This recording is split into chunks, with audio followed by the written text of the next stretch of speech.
Okay, I'm in Webley, a Herefordshire black and white village. So I don't, I don't know. It seems pretty quiet here. There don't seem to be too many people around, and maybe it's still, even though it's a bank holiday weekend in May, it's not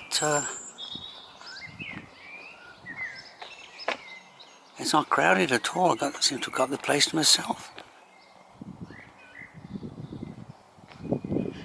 Okay, Webley Heritage Trail.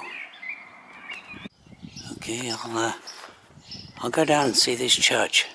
It's notable for its very tall spire. Very quiet here. Apparently that's the only Georgian house, glebe house, in Webley.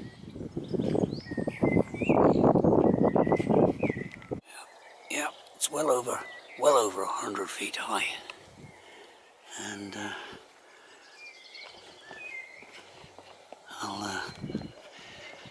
it's a sizable church. Okay, so I'll go inside. Well, that's surprising. I'm the only one here.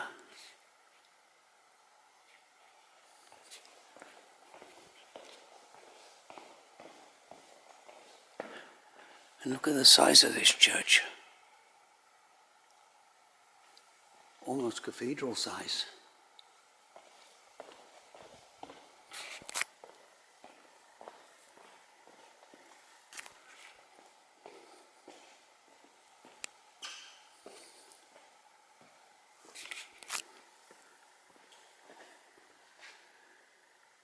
Okay.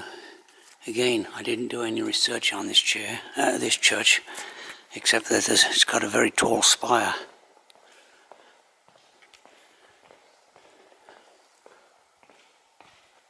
Hopefully.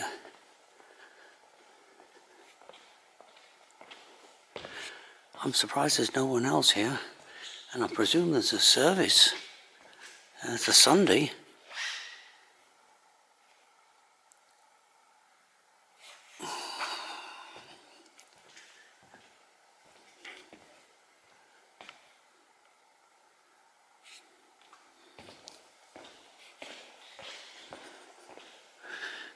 So the effigies again.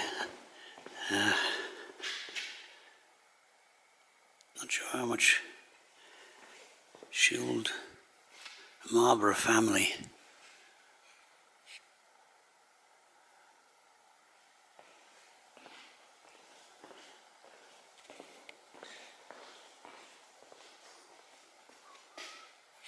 Okay. Shield of Sir Walter Devereux, 1402. A long time ago.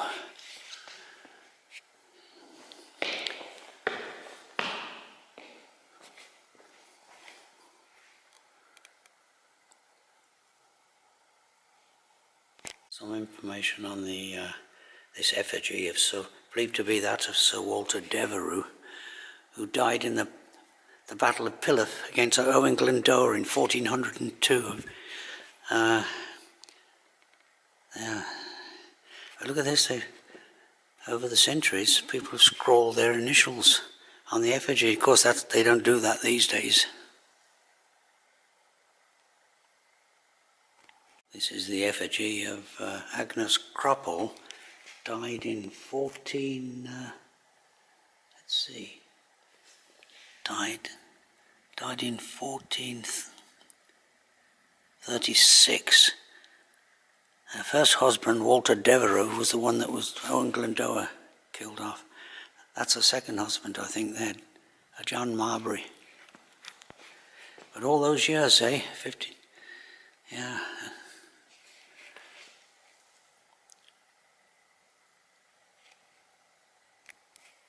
Here, obviously, this church is off the beaten track. No visitors here, and it's an outstanding church.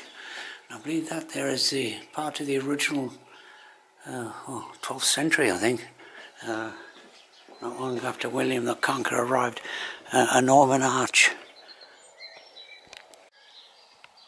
Okay, I'll just take a picture of this. That's for the 5 steps. That's an early medieval preaching cross, apparently. So there's a kind of and that's all I can say about it. Nice copper beach. Unfortunately, the sun has gone in, and I think it's going to be cloudy now for the rest of my holiday. And yeah, excellent. Okay, now this, I'm glad I spotted this. This is the, I think the oldest black and white cottage. It's a crock-framed house, early medieval hall.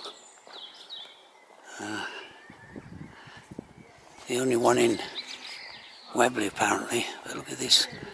Yeah. One reason everything's so quiet is because it's a bank holiday Sunday. Everything's closed. There's the village post office.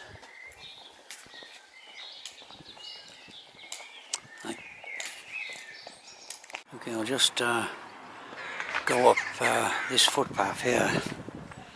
I think there's some earthworks there. This is where the castle used to be. Webley Castle may have looked like, and built soon after the Norman conquest.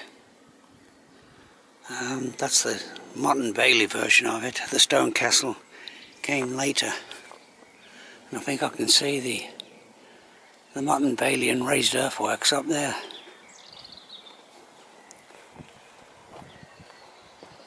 It's very quiet here. Obviously, for some reason or other, no tourists around here. There's the, well, what remains of the castle that used to be here. Raised embankment.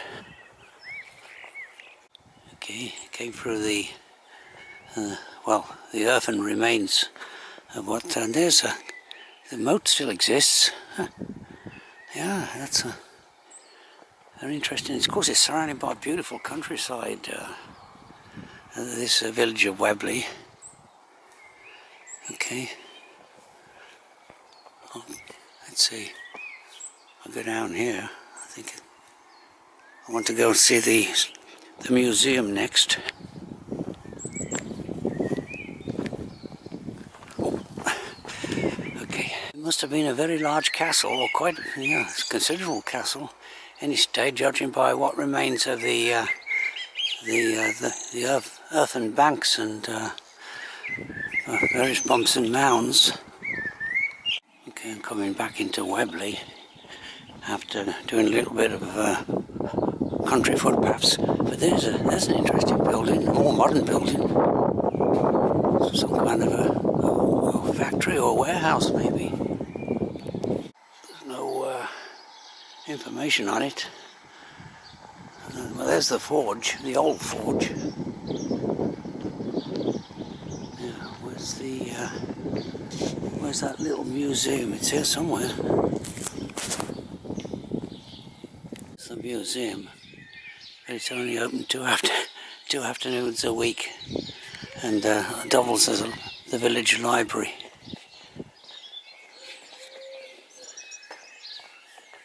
Okay, so that's more or less the end of my visit to Webley.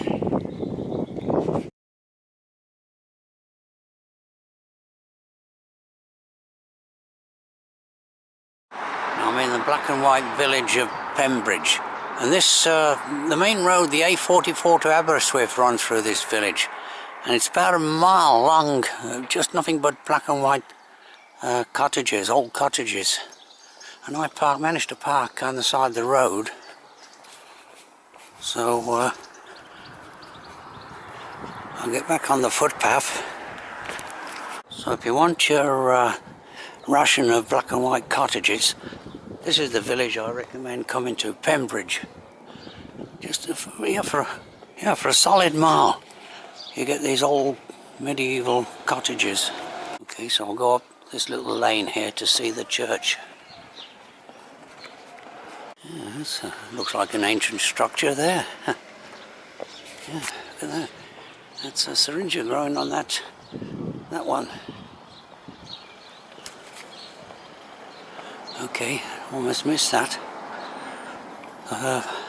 To the 14th century church and belfry.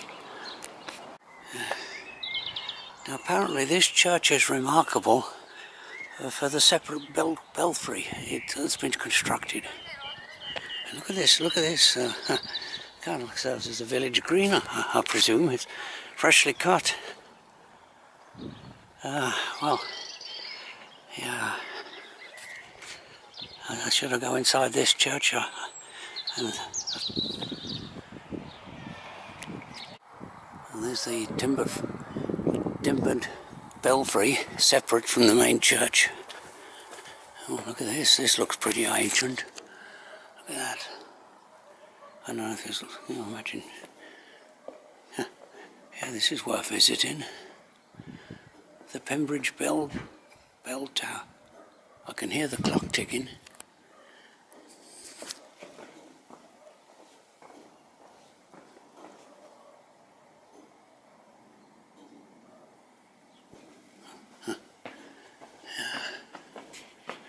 Oh, muy interesante.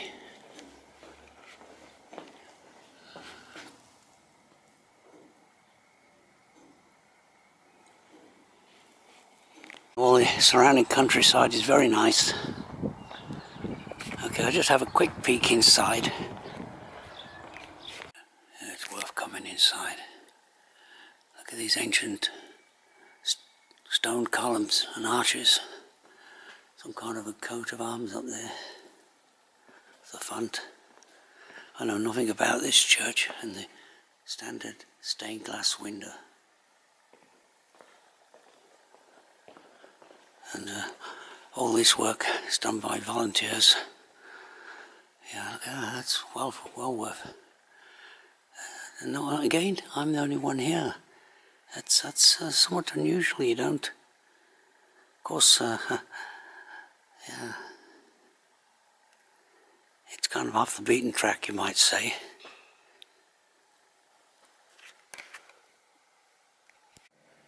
Okay, there are the effigies of Nicholas Gower and wife.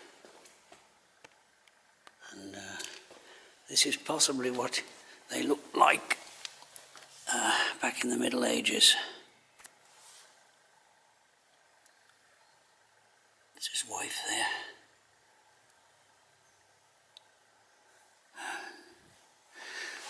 And yeah, 1360 to 1380. And it looks like they have been cleaned up a bit. Yeah, so it's just a quick look inside. It's I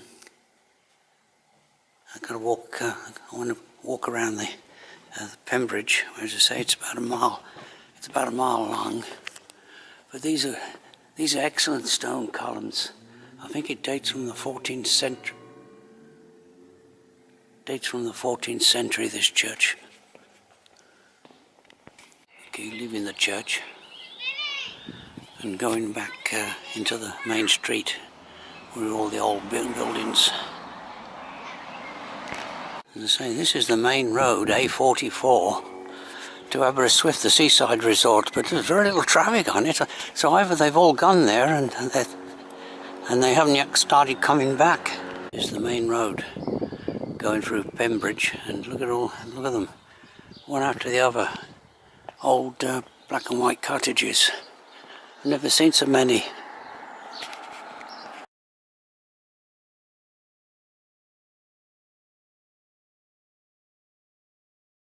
Okay, I've arrived at Old Radnor, and really the only reason I've come here is because I like that name, Old Radnor, Radnorshire. And well, that's the only thing of interest in the little village, the Old Radnor Church. I'll just see if it's open. This is a handy car park right here. just really a small collection of houses. That might be the vicarage. Here's the village of Old Radnor. It doesn't look too old. Yeah, I think, look at the size of that yew there. Every churchyard has them. They're the traditional tree. Let's see if it's open.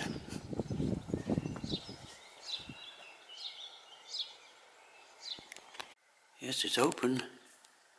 And this is the third church, and this is a good church as well. I've come into and absolutely no one here. And I like visiting these churches because they're, well, kind of history really. They're protected buildings and they're generally looked after by the volunteers mainly. Look at this. This has got something special about this. Hey, look at these columns again, similar to what there was in Pembridge and Webley. Now I think if I recall rightly, what's special about this church is the rood screen. Right in this screen, wooden screen that goes across. But I may be wrong. That looks like an ancient organ there. Church organ. Okay. And great stained glass windows.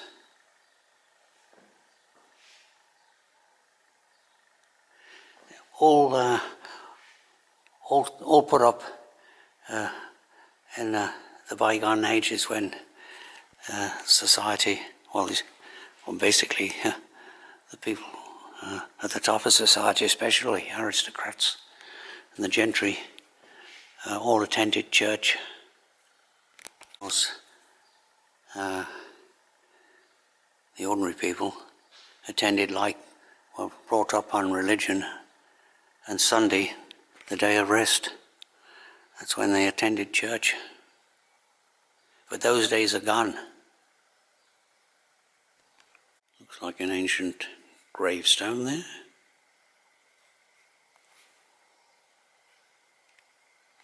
Yeah, I'm not the only one that likes churches.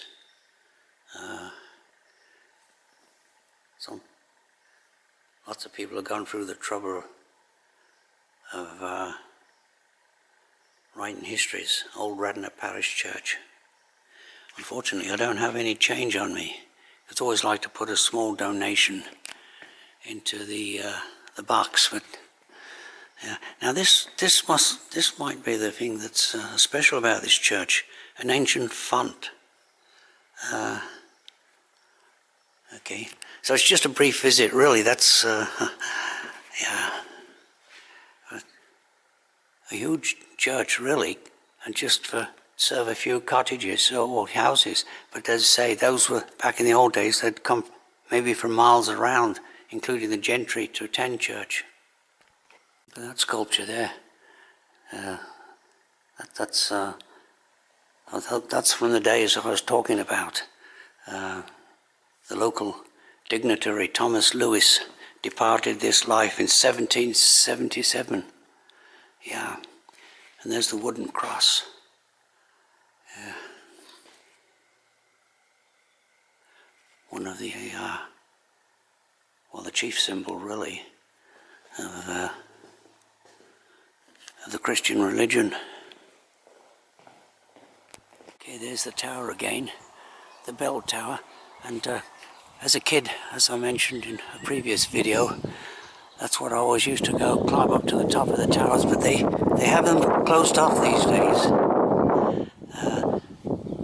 Now over there is Radnor Forest. You can hear me, the breeze has suddenly sprung up. It goes up to over 2,166 feet high. Is the and I used to that was the closest hills over 2,000 when I took up hill walking to Birmingham. So I went out there several times walking up to the top. It's nothing too spectacular, it's just a moorland mountain.